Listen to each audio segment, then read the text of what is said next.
Hello friends, welcome to the channel test riders. तो friends, धूप बढ़ती जा रही है और सन जो है हमारी स्किन को खाने लगा है। तो बाहर निकलना इतनी गर्मी में बहुत ही बड़ा मुश्किल का काम हो जाता है। बट उस मुश्किल को मैं आपके साथ आसान करने आई हूँ। आज हम प्रिपेयर करेंगे घर पे ही हम सनस्क्रीन लोशन किस तरह से बनाएं। वैसे तो हम देखो सन की पूजा करते हैं, सन के बिना पूरी जो नेचर है वो चल नहीं सकती, प्रकृति जो है वहीं पे रुक जाएगी। सन से हमें विटामिन डी मिलता है। सन की रेस से हमें जितने फायदे हैं बट उसके नुकसान भी उतने ही होते हैं। तो सबसे पहले जान लेते हैं कि सन की रेस में कौन कौन सी जो रेस है वो हमारी जो डर्मिस है, एपिडर्मिस है, उसको अफेक्ट करती हैं। UV A, UV B, UV C और इंफ्रारेड। और भी बहुत सारी रेज हैं बट वो धरती तक पहुंच नहीं पाती हैं। जो यूवी सी है वो भी ऊपर ही कहीं पे रह जाती है, और जो यूवी ए है उससे हमें विटामिन डी मिलती है, बट वो स्किन के अंदर तक पेनेट्रेट होकर, जगह अगर हम धूप में ज्यादा देर खड़े रहते हैं तो स्किन के अंदर तक चली जाती है और हमारे टिश्यूज को बर्न कर देती है, जिससे कि स्किन एजिंग हो जाती है और स्किन की जो सूखापन है, इचिंग है, वो सब कुछ बढ़ने लग जाती है। तो जो हम बात कर रहे हैं वो कर रहे हैं कि आज हम घर पर ही जो सनस्क्रीन लोशन है वो किस तरह से बनाएं। तो फ्रेंड्स, बताने से पहले मैं रेमेडी आपको ये बात कहना चाहूंगी कि अगर आपको किसी भी तरह की कोई एलर्जी है तो आप सनस्क्रीन लोशन भी है जो वो डॉक्टर को कंसल्ट बिना ना लगाएं। तो मैं ये एक सिंपल जो है जेनेरिक इंफॉर्मेशन आपको प्रोवाइड कर रही हूँ। तो इसको अप्लाई करने से पहले भी आप एक बार अपना जो है पैच टेस्ट जरूर कर ले, जो मैं आपके के साथ रेमेडी शेयर करूंगी। तो उसके लिए जो हमें इंग्रेडिएंट चाहिए, सबसे पहले तो है आपको इतना पता होना चाहिए कि हर इंग्रेडिएंट में, जितने भी नेचर ने हमें इंग्रेडिएंट प्रदान किए हैं, जितने भी ऑयल्स हैं, उसमें एक अपना एसपीएफ फैक्टर होता है। तो जिन जिन चीजों में एसपीएफ फैक्टर थोड़ा ज्यादा होता है, वही एसपीएफ फैक्टर ज्यादा वाली चीजों के साथ हम जो है सनस्क्रीन लोशन प्रिपेयर करेंगे। तो सबसे पहले है कि जिनको ज्यादा सनस्क्रीन लगाने की जरूरत नहीं पड़ती है और जिन्होंने आज तक सनस्क्रीन लगाया भी नहीं है, तो वो लोग इस चीज को जरूर ट्राई करें। इसके साइड इफेक्ट्स तो नहीं होते हैं, बट फिर भी 1% कहीं इसके साइड इफेक्ट हो सकते हैं। तो डॉक्टर को कंसल्ट किए बिना नेचुरल रेमेडीज भी आप ट्राई ना कीजिए। सबसे पहले उसका एक पैच टेस्ट यहाँ पर जरूर करके देख लें। तो चलिए फ्रेंड्स, स्टार्ट करते हैं। सबसे पहले हम बनाएंगे सनस्क्रीन का स्प्रे। स्प्रे बनाने के लिए आपको क्या चाहिए? चाय की पत्ती। चाय की पत्ती गोल वाले ग्रेन्यूल्स नहीं चाहिए, टी लीव्स चाहिए। ये चीज का ध्यान रखिए। टी की लीव्स अगर आपको फ्रेश मिल जाएं, इंडिया के कई ऐसे पार्ट्स हैं जहाँ पे फ्रेश टी लीव्स मिल जाती हैं, बट जिनको फ्रेश टी लीव्स नहीं मिलती हैं वो आप ड्राई टी लीव्स ले लीजिए। उसके 2 टेबलस्पून टी लीव्स के लीजिए, उसको पूरी रात के लिए हाफ कप पानी में डालकर रख दीजिए और सुबह उसको छान लीजिए। छानने के बाद उसको आप एक स्प्रे बॉटल में भर लें। स्प्रे बॉटल में भरने के बाद उसको आप अपने स्किन के ऊपर अप्लाई कर सकते हैं। आप कहीं बाहर जा रहे हैं तो अपने पर्स में रख लीजिए, बच्चे बाहर जा रहे हैं तो बच्चों को भी आप बैग में दे सकते हैं। वो थोड़ी थोड़ी देर बाद आप उसको स्प्रे मार सकते हैं, चाहे 15 मिनट बाद, चाहे आधे घंटे बाद, चाहे घंटे बाद, चाहे 2 घंटे बाद, जिस तरह भी आपको टाइम मिलता है, याद आता है तो आप मार सकते हैं। और घर में भी आप उसको एज ए टोनर यूज कर सकते हैं। स्प्रे बॉटल में डालकर रख लीजिए और उसको स्प्रे करती जाइए, तो उससे आपकी जितनी भी स्किन टैनिंग है, पिगमेंटेशन है, वो भी ठीक हो जाती है।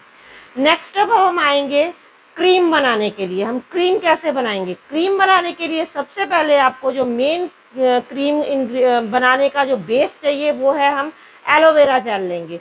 जिसको एलोवेरा जेल कई लोगों को सूट नहीं करता है तो वो पपाया जेल ले सकते हैं। जिसको पपाया जेल भी सूट नहीं करता है वो कुकम्बर जेल ले सकते हैं। तो इनमें से आप कोई भी जेल आपकी स्किन को जो सूटेबल हो वो जेल आप यूज कर सकते हैं। उसमें हमने डालना है कोकोनट ऑयल, ठीक है। उसमें आपने 2 टेबलस्पून जो है कोकोनट ऑयल के डालने हैं। अगर आपके पास कोकोनट ऑयल नहीं है तो आप उसमें शिया बटर डाल सकते हैं। अगर आपके पास शिया बटर भी नहीं है तो आप उसमें आलमंड ऑयल डाल सकते हैं। ये चीज़ें मैं आपको इसलिए बता रही हूँ क्योंकि जो नेचर की प्रदान हुई जो चीज़ें हैं, नेचुरल इंग्रेडिएंट हैं, उनमें भी सन प्रोटेक्शन फैक्टर होता है। तो हर एक चीज़ का सन प्रोटेक्शन फैक्टर अलग है। जिस तरह से कोकोनट ऑयल है उसका जो एसपीएफ होता है वह 2 से लेके 6 तक या 8 तक भी कई बार हो जाता है। डिपेंड करता है कि वो जो कोकोनट ऑयल है आप यूज कर रहे हैं वो कोकोनट की क्वालिटी क्या थी जिससे वो ऑयल बनाया गया है। जो आलमंड ऑयल है उसका एसपीएफ 5 तक होता है और शिया बटर है उसका एसपीएफ भी 2 से लेके 6 तक होता है, 8 तक होता है, 7 तक होता है। डिपेंड करता है कि आप कौन सी क्वालिटी की आप चीज़ कितनी मतलब कि अच्छी चीज़ आप यूज़ कर रहे हो। तो ये तो हो गया। साथ में आपने लेना है बी वैक्स। बी वैक्स वो लोग इसमें डालें जिनको कि ज़्यादा स्वेटिंग की प्रॉब्लम है और जिन्होंने स्विमिंग करनी है या पानी में ज़्यादा काम करना है, आप बाहर जा रहे हो और कहीं पे आपने पानी के साथ जो काम है कि ताकि जो है वो वाटर रेजिस्टेंट बन सके, सिर्फ इतना काम है बी वैक्स का। अगर आप इसको ऐड करना चाहते हो तो करो, नहीं करना चाहते तो मत करो।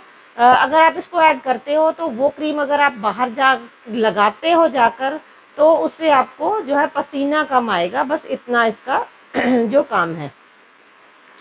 और साथ में जो मेन इंग्रेडिएंट है sorry, non nano zinc oxide, ये भी आपको ऑनलाइन मिल जाएगा। इसका भी एसपीएफ जो है 2 से 20 तक होता है। तो इसका आपने ऐड करना है 1 टेबलस्पून। ये मेन इंग्रेडिएंट है, इसको ज़रूर ऐड कीजिएगा, ऑनलाइन आपको मिल जाएगा। अगर आपको नहीं मिलता है, बाई चांस अगर आपको नहीं मिलता है तो आप कैलामिन लोशन इसमें ऐड कर सकते हैं। ये है कैलामिन लोशन, आप इसको ऐड कर सकते हैं। 2 टेबलस्पून कैलामिन लोशन के आप ऐड कर सकते हैं। तो इसको आपने अच्छी तरह से मिक्स कर लेना है। मिक्स करने के बाद आपने जो है एक गर्म पानी की बाउल लेनी है।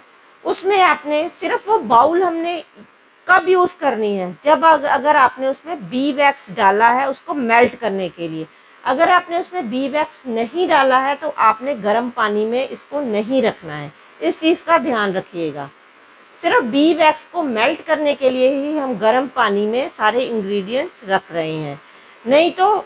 बट ध्यान ये भी चीज रखनी है कि अब अगर आप जिंक ऑक्साइड ऐड कर रहे हो तो उसको गर्म पानी में, तब उसको गर्म पानी में नहीं रखना। पहले सारे इंग्रेडिएंट को अच्छे से मिक्स कर लीजिए, जब वो ठंडा हो जाएगा उसके बाद आपने उसमें जिंक ऑक्साइड ऐड करनी है। तो ये चीजें थोड़ी जो टिप्स हैं ये जरूर फॉलो कीजिएगा, नहीं तो उसका जो है ना रिएक्शंस बदल जाते हैं। जो चीज हम बना रहे हैं टेम्परेचर के ऊपर बहुत कुछ डिपेंड करता है। तो जो 2 रेमेडीज मैंने आपको बता दी हैं, थर्ड रेमेडी जो मैं आपको बताने जा रही हूँ, जिनको एसपीएफ थोड़ा ज्यादा, एसपीएफ फैक्टर थोड़ा ज्यादा चाहिए, तो वो लोग जो है इनमें से जो मैंने ये 2 बताई हैं इसमें एक चीज आप स्किप कर सकते हो। कोई भी ऑयल आप स्किप करके उसमें आप एवोकाडो ऑयल यूज कर सकते हैं, क्योंकि एवोकाडो ऑयल की एसपीएफ कई बार एसपीएफ 15 तक भी हमें जो है एवोकाडो ऑयल मिल जाता है। अच्छा, 4 to 10 तक तो हमें मिल ही जाता है, इजीली मिल जाता है। 4 to 10 एसपीएफ वाला जो एवोकाडो ऑयल है वो हमें मिल जाता है, बट कई बार 15 तक भी। तो आप ढूंढिए, अगर आपको मिल जाए तो आप उसको यूज कर सकते हैं, नहीं तो आप जो है 4 to 10 वाला भी इसमें ऐड कर सकते हैं।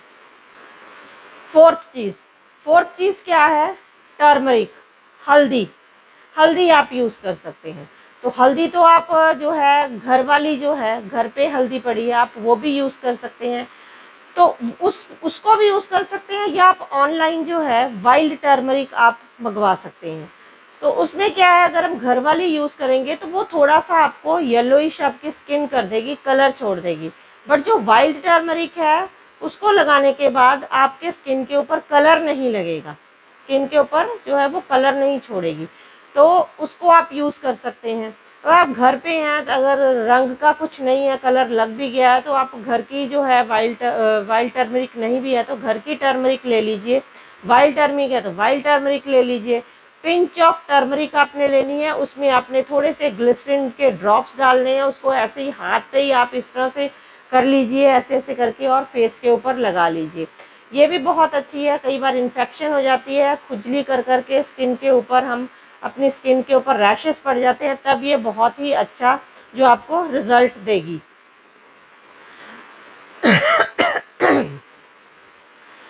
तो फ्रेंड्स, जो भी ये इंफॉर्मेशन मैंने आपको दी है, जो भी मैंने आपको ये एजुकेशनल एक गाइड है ये, तो इसको भी अगर आप यूज़ करना चाहते हैं तो सबसे पहले एक बार अपने जो है डॉक्टर से कंसल्ट ज़रूर करें। अगर आपको कुछ चीज़ों से एलर्जी है, तो अगर आपको नहीं है तो आप एज इट इज़ भी इनको यूज़ कर सकते हैं। तो फ्रेंड्स, आज के लिए इतना ही। मिलते हैं अपनी नेक्स्ट वीडियो में किसी और नए टॉपिक के साथ। तो तब तक के लिए bye bye, stay happy and healthy.